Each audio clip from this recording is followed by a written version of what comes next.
오늘 저는 본문을 중심으로 샘을 얻는 좋은 소식, 이 같은 제목을 가지고 말씀 전하기를 원합니다. 여러분들은 어떤 동물을 좋아하십니까? 여러분이 키우고 있는 애완견 푸들이라든지 요크 테리어라든지 아니면 골든 리트리버라든지 이런 애완견을 좋아하십니까? 아니면 앵무새를 좋아하시는지 카멜레온을 좋아하는지. 어떤 사람은 동물의 왕, 그래도 사자가 좋지 않냐 이렇게 말하는 분도 있어요. 그런데 오늘 본문에 보니까 새들의 왕인 독수리에 대해서 관련된 말씀을 주시고 계시는 겁니다. 말씀해 보니까 야훼를 앙망하는 자는 새 힘을 얻으리니 독수리가 날개치며 올라감 같다 말씀하고 있어요. 우리가 신앙과 삶을 성공적으로 편안하게 승리하면서 살기 위해서는 힘이 필요하다는 거예요. 에너지가 필요하다는 것을 언급하고 있어요. 따라서 오늘 그 힘이 어디서 공급되는 것이며 또 에너지가 되는 그 좋은 소식을 우리 모두가 듣고 소유함으로 인해서 저와 여러분의 삶이, 신앙이 독수리 날개침과 같이 치고 올라가는 역사가 있게 되기를 주의 이름으로 축원합니다. 우선 첫째로 새 힘을 얻게 하는 좋은 소식은 다름 아니라 순종인 것입니다. 야훼를 앙망한다 하는 것은 의지하고 소망한다는 것이며 그것을 믿음으로 받아들인다는 거죠. 다시 말해서 내 지혜를 의지하지 않고 내 힘을 의지하지 않고 사람을 의지하지 않고 변화무쌍한 그런 재물에 의지하지 않는다는 거죠. 어제나 오늘이나 영원토록 동일하신 우리 주님을, 하나님을 믿고 의지하면서 살아가는 것을 여기서 의미하는 것입니다. 주님께서 우리에게 요구하는 것은 또 아브라함에게도 요구했던 것처럼 믿음인 것입니다. 믿음이 없이는 깊으시게 못하나니 하나님께 나아가는 자는 반드시 그가 계신 것과 그가 또 자기를 찾는 자들에게 상 주시는 이심을 믿어야 할지니라. 오늘 예배 드리기 위해서 나왔는데 하나님으로부터 무엇을 얻기를 원합니까? 두말할 필요 없이 새 힘을 주시는 좋은 소식일 것입니다. 굿 뉴스 말입니다. 왜 굿 뉴스냐? 그분은 우리에게 구원을 가져오고 아울러서 우리의 삶에도 풍요와 기름짐을 주기를 원하시기 때문입니다. 나에게 무엇인지 구하면 내가 응답하리라. 그러므로 구하라. 그리하면 너희에게 주실 것이요. 찾아라. 그러면 찾을 것이요. 문을 두드리라. 그러면 너희에게 열릴 것이니 구하는 이마다 얻을 것이요. 찾는 이가 찾을 것이요. 두드리는 이에게 열릴 것이니라. 오늘 여러분들에게 이런 역사가 있기를 주의 이름으로 축복합니다. 이왕이면 구하려면 위대한 것, 큰 믿음으로 구하시기를 바랍니다. 입을 10개 열라 내가 채우리라. 그러나 너희가 얻지 못하면 구하지 않기 때문이라 말씀하고 있어요.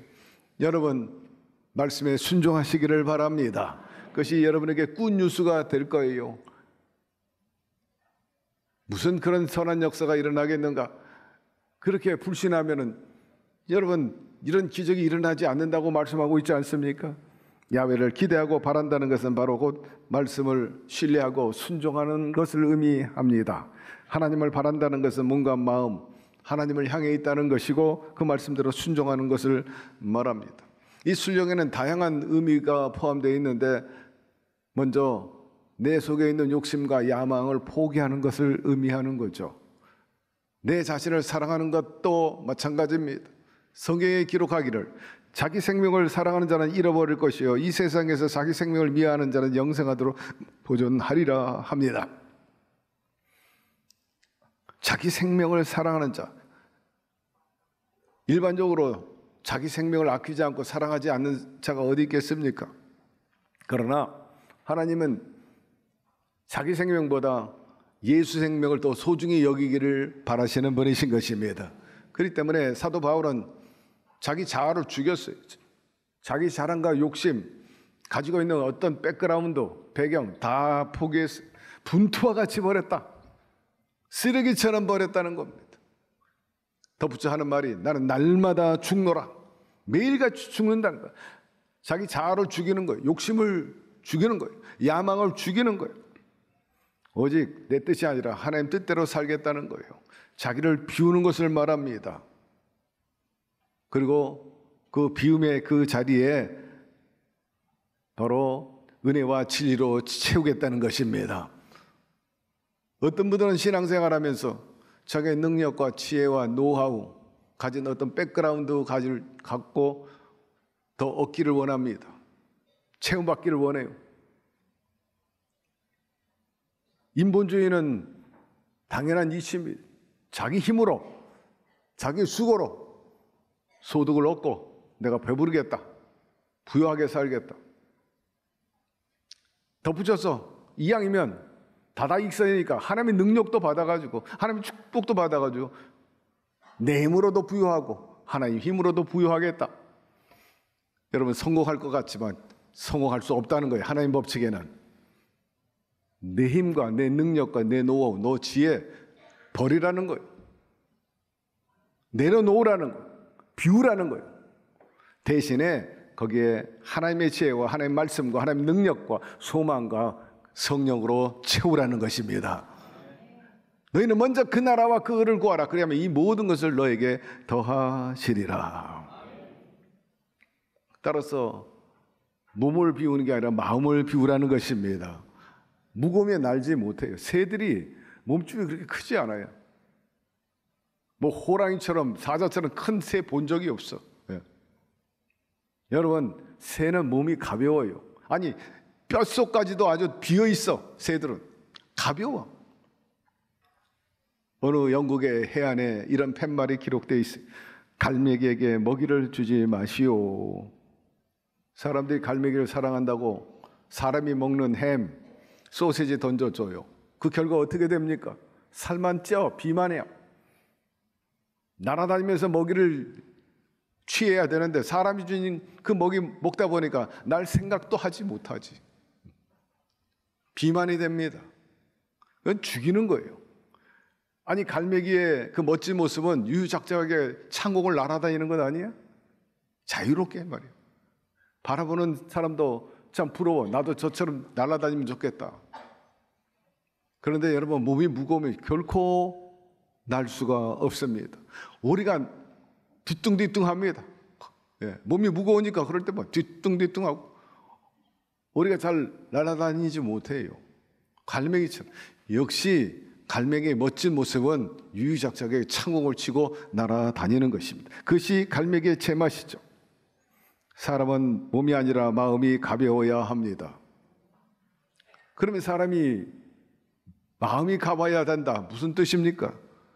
우리 몸을 무겁게 하는 것은요, 정작 죄인 것입니다.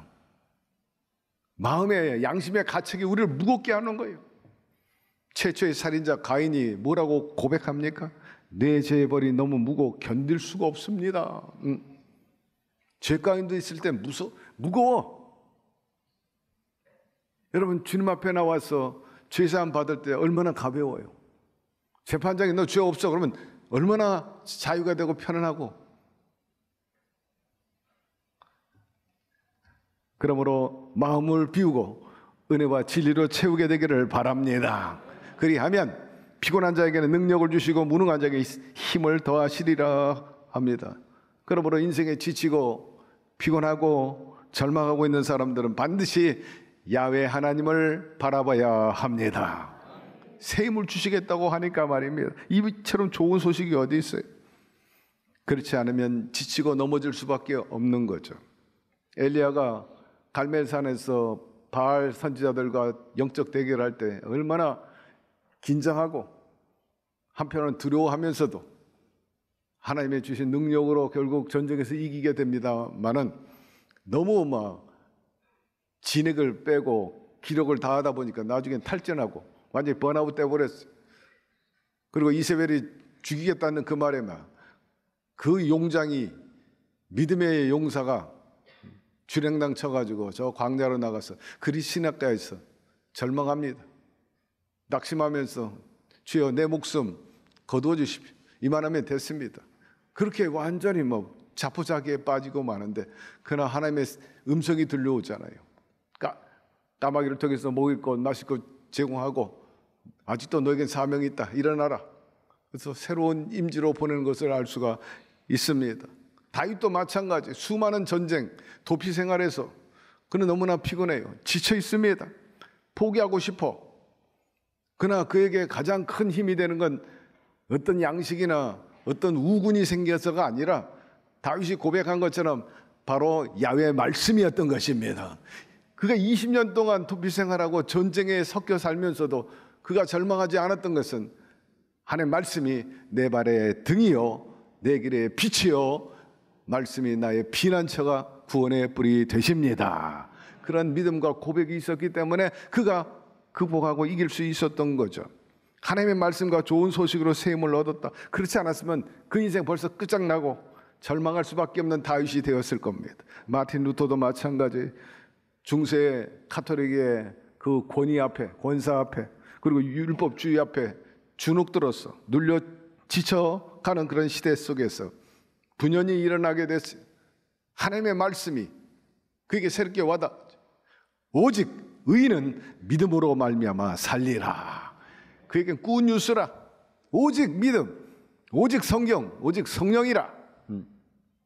모든 예전을, 모든 의식을 가식으로 여겨 신앙의 본질을 외치고 나왔지 않습니까? 여러분, 그가 이런 승리를 할 수 있었던 건 다름 아니에요. 바로 굿뉴스, 좋은 소식이었던 것입니다. 오직 성경, 오직 성령, 오직 믿음.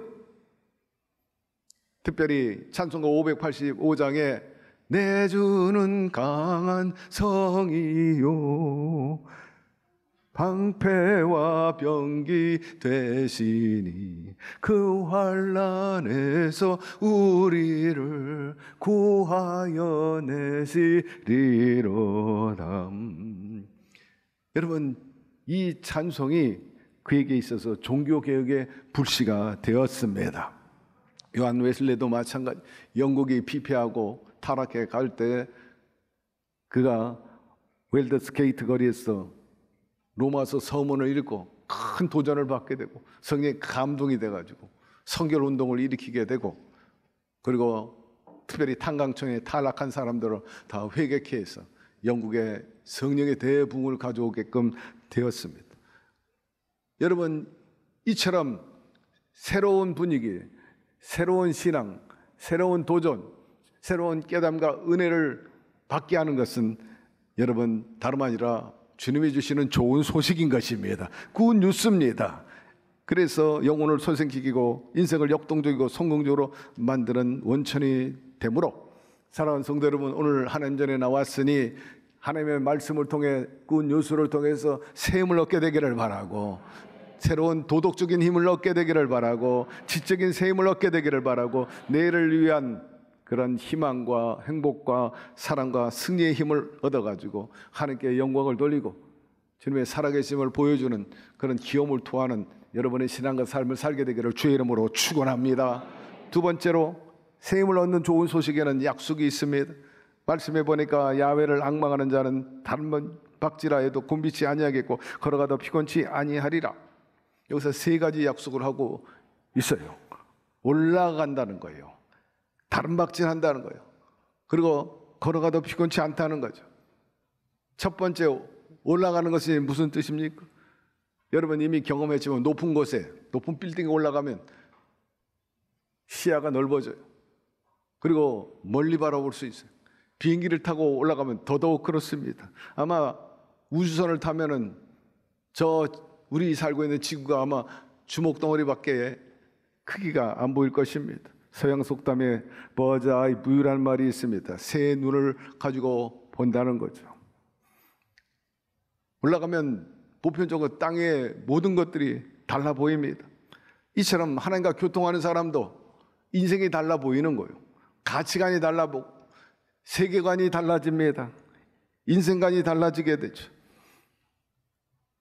높이 오르는 비상하는 그러한 영적인 눈과 정신적인 시야를 가지고 있는 사람의 인생은 뭔가 달랐습니다. 마틴 루터 킹 목사, 그분은 흑인이었지만은 비폭력 민주운동가였어요. 인권운동가입니다. 미국 사회에 큰 변혁을 가져오고 새로운 족적을 남겼습니다. 뿐만 아니라 윌리엄 월버포스, 이분은 영국의 노예 해방시킨 사람, 노예제도를 폐지했어요. 많은 도전과 시련이 있었지만은 그걸 돌파해 나갔습니다. 마침내 영국의 노예제를 폐지한 사람이 되고, 아브라함 링컨도 마찬가지, 미국에서 노예제도를 폐지한 사람입니다. 마더 테레사 수녀, 가톨릭 수녀로서 인도의 빈민과 고통받는 사람들을 사랑과 섬김으로 보살핀 분, 거기서 그치지 않고 제2, 제3의 마더 테레사가 얼마나 많이 나왔고 사랑의 문명을 이루게 되고 수많은 그 뒤를 따른 사람들이 있었습니다. 현재 몸과 마음과 생활이 지금보다 차원이 높아지도록 거룩한 몸부림이 있어야 된다는 겁니다. 지금보다 더 신앙이 성장해야 되지 않아요? 믿음의 비약을 요구하고 너희가 어린아이의 신앙으로 머물지 말고 그리스도의 장성한 분량에 이르도록 힘쓰고 노력하고 몸부림치라는 거예요. 그럴 수밖에 없어. 그리스도를 제대로 만나려면 그렇게 해야 된다. 죽음에 이르는 절망, 그 유명한 기독교 철학자 케르케고르가 쓴 책입니다. 그 책의 내용이 바로 이런 내용이에요. 아브라함이 하나님의 부름에 대해서 어떻게 부응했는가, 따라갔는가에 대한 스토리가 서문에 나오고, 그 다음에 본론 중에 나오는 내용들이 있죠. 인간의 3단계 변화의 논법입니다. 인간은 태어나면 제일 먼저 미적인 단계, 육신적인 단계라는 거예요. 자, 안목의 정욕, 육신의 정욕, 이생의 자랑이죠. 먹고 마시고 사는 것, 거기서 즐기는 것, 아주 초보적이고 낮은 단계라는 거예요. 거기서 인생은 만족할 수 없다는 거예요. 의미를 못 찾는다는 거지. 그래서 두 번째 단계가 바로 도덕적인 단계, 윤리적인 단계입니다. 좀 더 고상하게 살자, 좀 더 인간답게 살자. 그러면 수양하고 교양이 있고 교육받으면 다 행복하고 만족스러운가? 그럼 공부 많이 한 교수님이나 박사님 다 편하겠네? 행복이 넘치겠네? 살만 나겠네? 여러분, 교수라고 어떤 수양했다고 도 닦았다고 다 행복한 게 아니에요. 케르케고르 말하니 바로 3단계로 올라가야 된다는 거예요. 영적인 단계, 그게 4차원을 말하는 거예요. 미적인 단계나 도덕적인 단계에서 진정한 행복과 가치를 느끼지 못하고 만족을 느끼지 못하는 그 상황에서 어떻게 해야 되느냐? 몸부림쳐야 된다는 거예요. 마치 연하가 바다에서 다 자라가지고 놀다가 때가 되면 자기 고향을 찾아 거슬러 올라오잖아요. 올라올 때 흐르는 물결 몸에 맡기고 편안하게 올라오는 게 아니고 역류에서 치고 올라가야 되잖아요. 상류에서 강하게 밑으로 떨어지는 그 물을 치고 올라가야 되잖아요. 또 치고 올라가고 또 치고 올라가고, 한 번에 안 되면 몇 번씩 몸이 상해도 치고 올라가는 거예요. 나중에는 연어의 몸뚱아리가 막 하나도 남아나지 않아. 온몸에 상처 투성이. 그러나 그 목적에 들어오는, 그 자기 사명을 다합니다. 알을 낳고 거기서 죽죠. 바로 인생이 그람을 알고 살아야 된다는 거예요. 무엇을 의미하느냐? 저와 여러분이 마치 짐승처럼 동물처럼 먹고 마시고 즐기고 머무는 데 있을 수 없다는 거예요. 도대체 우리가 어디서 왔고 무엇 때문에 살면 어디로 가는지 그런 의식을 알게 된다는 거죠. 여러분, 4차원의 영성에 임하게 될 때, 뛰어오를 때 진정한 구원이 있고 행복이 있고 평안이 임하게 되는 것입니다. 그저 되는 대로 살고 먹고 마시고, 아니 조금 고상하게 도덕적으로 양심적으로 살면 다 되는 줄 압니까? 수양하고 학문하는 것으로 머물 수 없어요. 진정한 구원과 참다운 평안과 자유 얻기 위해서 여러분, 주님을 만나야 됩니다. 거기서 해답이 있는 거예요. 그렇기 때문에 말씀합니다. 내 영혼아 야훼를 송축하라. 저가 내 모든 죄악을 사하시며 내 모든 병을 고치시며 내 생명을 파멸해서 구속하시고 인자와 긍휼로 관을 씌우시며 좋은 것으로 내 소원을 만족케 하사 내 청춘으로 독수리같이 새롭게 하시는도다. 무엇보다 성령으로 충만함 받게 되기를 바랍니다. 하나님을 그 안에서 만날 때 인생의 해법이 있어요. 진정한 삶의 의미와 가치를 발견하게 돼. 그래서 주님이 하신 말씀이 너희는 먼저 그 나라와 그 의를 구하라. 그리하면 이 모든 것 채우리라. 무엇을 먹을까 마실까 염려하지 않게 하리라. 따라서 여러분, 올라가는 신앙 갖게 되기를 바랍니다. 두 번째, 다른 박질하여도 곤비치 아니하겠다. 이 열정적인 헌신을 말합니다. 사회에 보면 성공한 사람 보면 굉장히 열심히 해요. 게으른 사람 성공한 적도 본 적도 없어. 신앙생활도 마찬가지. 교회 안에서 보면 아주 믿음 좋고 또 충성하는 사람 보면 역시 특심이야. 열심히 있어. 뭔가 달라. 말씀해 보니까 제대로 하라고 우리가 경고합니다. 내가 이같이 미지근하거나 더웁지도 아니하고 차지도 아니하니 내 입에서 너를 토하여 내리라. 미지근하여 덥지도 않고 차지도 않구나. 내가 쓸데없다. 토해버리겠다. 주님께서 얼마나 우리에게 열정을 요구하고 있는지, 최선을 다하는 것. 우리 주님은요, 결과보다는 그 자세를 보고 있어요. 방향을 보고 있고 얼마나 최선을 다했느냐. 최선을 다했는데 아무것도 못 남겼다. 너 바보구나. 그렇게 생각하는 분이 아니야. 적당히 하고 적당히 하는. 여러분, 벌목할 때 무조건 도끼로 찍는다고 성과가 오르는 게 아니잖아요. 때때로 나를 갈아야 돼. 어제 믿음만 가지고는 안 돼요. 어제 정도의 기도 가지고는 안 돼. 여러분, 나를 갈게 되기를 바랍니다. 생산성이 있어야 되고 결과가 좋아야 되는 거예요. 그러기 위해서 열정이 있어요. 기도에 열정을 내게 되기를 바라고, 찬송에 열정을 내게 되기를 바라고, 여러분의 학업과 여러분의 일도 열정을 내십시오. 자가 발전을 통해 성령이 부어지면 거기서 시너지가 나오는 거예요. 내 안에 있는 에너지와 성령의 에너지가 거기서 타오르게 되는 거예요. 여러분, 삶에 자신감이 넘치고 어디서든지 성공할 수 있기 위한 그런 믿음 얻기 위해서 더 열심히 여러분을 갈고 닦게 되기를 바랍니다. 조 목사님이 하신 말씀이, 사람들이 나보고 신령하다고 말합니다. 그러나 나는 신령한 것 하나도 없어요. 그러나 좀 남다른 것이 있다면 나는 하루에 3시간씩 기도하는데, 기도하고 나면 신령해지는 것 같아요. 그렇게 말씀을 했어요.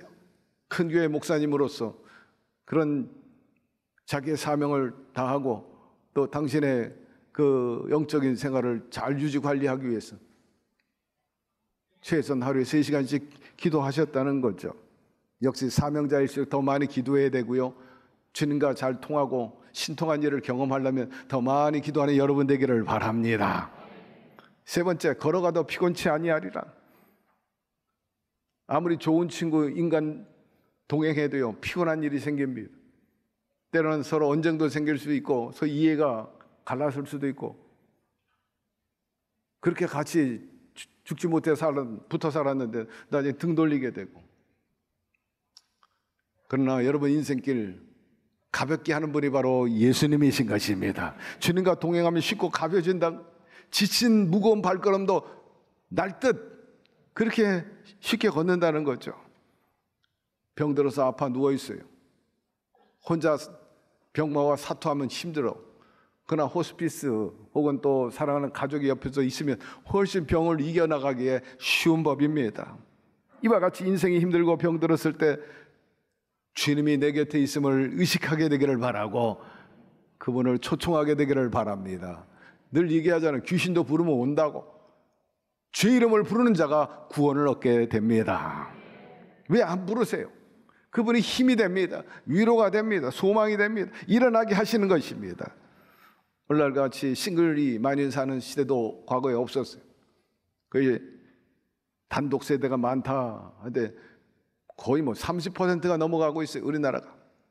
싱글즈 더욱더 주님과 동행해야 합니다. 아프고 외로울 때 그분이 위로가 되고 힘이 되기 때문입니다. 구만리장천에 계시지 않고 멀리 계시지 않아요. 여러분 인생의 파트너가 되고 동반자가 되고 상담자가 되고 또 친구가 되어주시고 대장간이 되고 대변인이 되시고 또 가정교사가 되고 구원의 뿔이 되어주시기 때문인 것입니다. 그러므로 사랑하는 성도들, 그분과 동행함으로써 담대함을 얻게 되기를 바랍니다. 다윗이 그랬잖아요.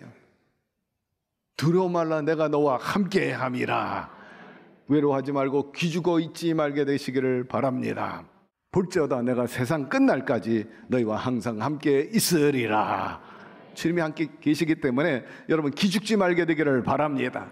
독수의 날개치며 올라감 같을 것이요 다른 박질하여도 곤비치 아니하겠고 걸어가도 피곤치 아니하리로다. 이 구원과 좋은 소식으로 인해서 우리를 이끌어주고 계시는 그분이 여러분의 영혼을 파멸해서 건져주실 것입니다. 가난과 저주와 질병에서 건져주시고 청춘으로 만족해 해 주실 것입니다. 이런 은혜가 우리 사랑하는 순복음 중동교회 성도 여러분들에게, 아니 여러분의 자손들에 이르기까지 넘치게 되기를 축원합니다.